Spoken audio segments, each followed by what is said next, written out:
Millennial. Boomer. The Nintendo Entertainment System was the king of the 8-bit era. It sold 61 million units worldwide and played a major role in the revitalization of gaming after the crash in the 1980s. Many of us have stories about games we played all night, games we played with friends, or games that took forever to beat. But it's easy to forget that it takes a whole lot of dying to get to those ending screens. And dying is just as much a part of gaming as winning is. So today, I'd like to pay homage to all the deaths we've endured over the years. This is my top 10 list of the best NES game deaths. Number 10. Super Mario Bros. I had to include this one because there are probably more people who've seen this man die than there are people in whatever city you're watching this from. Not only is it an iconic animation, but it's a pretty recognizable sound. Also, I've always kind of found it amusing how Mario instantly becomes small no matter what power-up he has. Number 9. Blaster Master. I like this one because although it's simple, it's pretty big by 8-bit standards. Aside from that, who doesn't like a good explosion? Interestingly, while filming this gameplay, I discovered that if you take lethal damage, you don't die right away if you keep mashing the jump button. Unfortunately though, you can't move at all, and eventually you will explode. Number 8. Mega Man. Speaking of explosions, I've always liked this one. The combination of the animation and sound effect really add a sense of impact that helps stop your momentum as a player, reminding you of the mistake that you probably just made. It's got reverb and everything. Listen to that. Number 7. Castlevania. Speaking of sounds, I had to put this one on the list.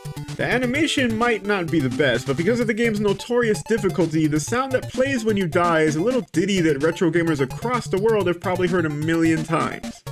Each.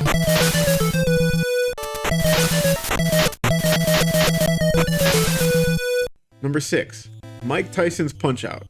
So the last one had a little sound that plays when you die, but this game had a whole song that plays while referee Mario watches you struggle to stay alive by mashing all the buttons. And just as with Castlevania, anyone who made it to Mike Tyson has probably heard this song many times.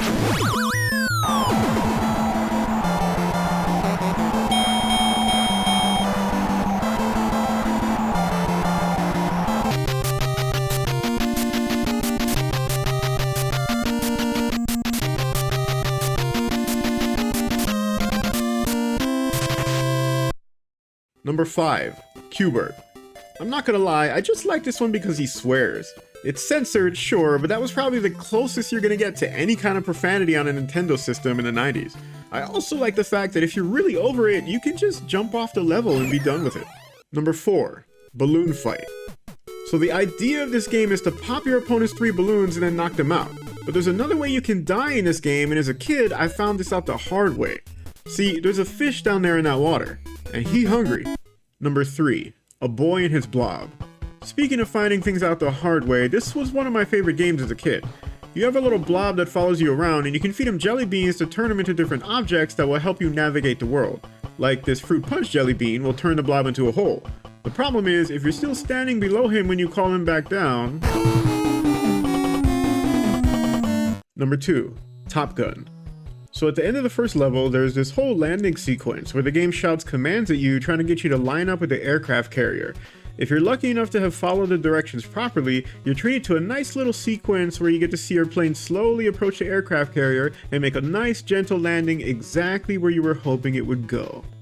Alright, before we get to number 1, let's take a look at all the death animations we've covered so far.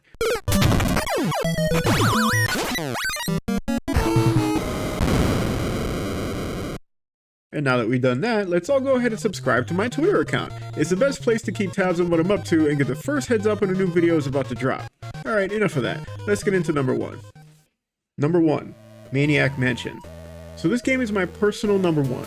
It's a port of a PC adventure game where you control 3 teenagers who enter a creepy mansion owned by a crazy family in order to rescue Dave's kidnapped girlfriend. Rather than controlling characters directly, you explore and interact with the world through commands like open door, use key, get wax fruit, give fruit drinks, use the hunk-o-matic, get hamster, use hamster and microwave, turn on microwave, get exploded hamster, give exploded hamster, and oh. You can also accidentally drown your friend by draining the swimming pool and having someone climb down there to pick up a few items.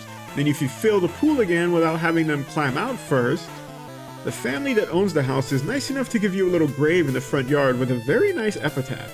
But if that's not good enough for you, then there's a secret panel hidden on the wall in one of the earliest areas of the game. If you keep putting in any random password, the mansion just explodes, apparently killing everyone within a 5-mile radius. That's the kind of stuff you just didn't see from Nintendo back in the day, so of course I latched onto it as a kid. This has been another episode of the Top 10 Again video series. If you like what you saw here today, don't forget to like and subscribe, and thank you for watching.